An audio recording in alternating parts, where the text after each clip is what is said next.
Hello दोस्तों, नमस्कार। मैं लीगल नेटवर्क एडवोकेट्स ग्रुप से सूरज सैनी। आइए आज की वीडियो में हम जानेंगे कि कर निर्धारण वर्ष क्या होता है। यह प्रश्न जो हमारा टैक्सेशन लॉ है उससे रिलेटेड है। तो आइए आज की वीडियो में हम कर निर्धारण वर्ष को समझते हैं। इससे पहले आप वीडियो को लाइक एंड सब्सक्राइब करना ना भूलें। तो आइए चलते हैं, कर निर्धारण वर्ष क्या होता है। कर निर्धारण वर्ष असेसमेंट ईयर, इसका यह मतलब है कि वह वर्ष जिसमें पिछले वर्ष की आय का जो आकलन इसमें किया जाता है। जो भी आपको इनकम पिछले वर्ष में हुई है उसके अगले वर्ष में उस आय पर जो टैक्स लगाया जाता है। आइए इसको और सरल भाषा में समझते हैं पॉइंट के अनुसार। तो इसमें पहला पॉइंट से हम समझते हैं, जो पिछला ईयर है, जो बैक ईयर्स है, इसको हम प्रीवियस ईयर कहते हैं। यह वह ईयर होता है जिसमें जो है आपने कोई इनकम हासिल की है, जिस वर्ष में जिसमें आपकी कोई कमाई हुई है। ठीक है। दूसरा पॉइंट, निर्धारण वर्ष यानी कि असेसमेंट ईयर।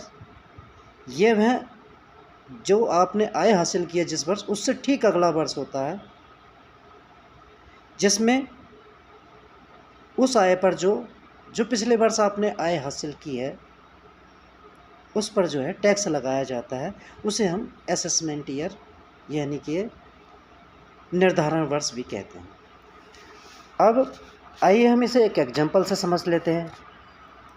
मान लीजिए आपको जो आय हुई है पिछले वर्ष, जैसे कि 1 अप्रैल 2023 से लेकर 31 मार्च 2024 तक, तो ये जो है आपके प्रीवियस ईयर्स में काउंट होगी। इसका जो ईयर वर्ष होगा वो असेसमेंट ईयर 2024-25 होगा, जिसमें आय का आकलन किया जाएगा।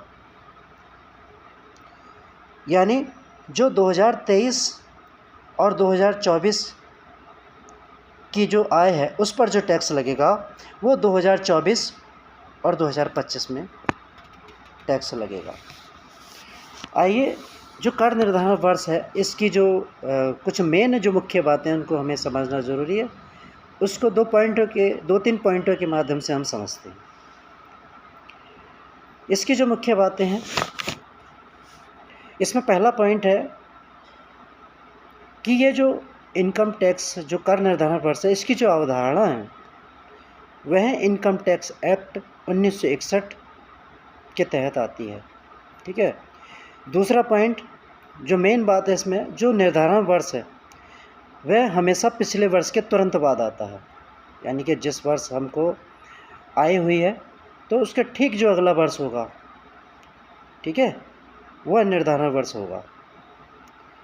तीसरा पॉइंट है कि इसी वर्ष में जो आय का जो है ITR भी फाइल किया जाता है, इनकम टैक्स रिटर्न फाइल करते हैं। तो गाइस, आपको ये वीडियो कैसे लगी? देखते रहिए, लगातार जुड़े रहिए, कमेंट्स कीजिए। धन्यवाद।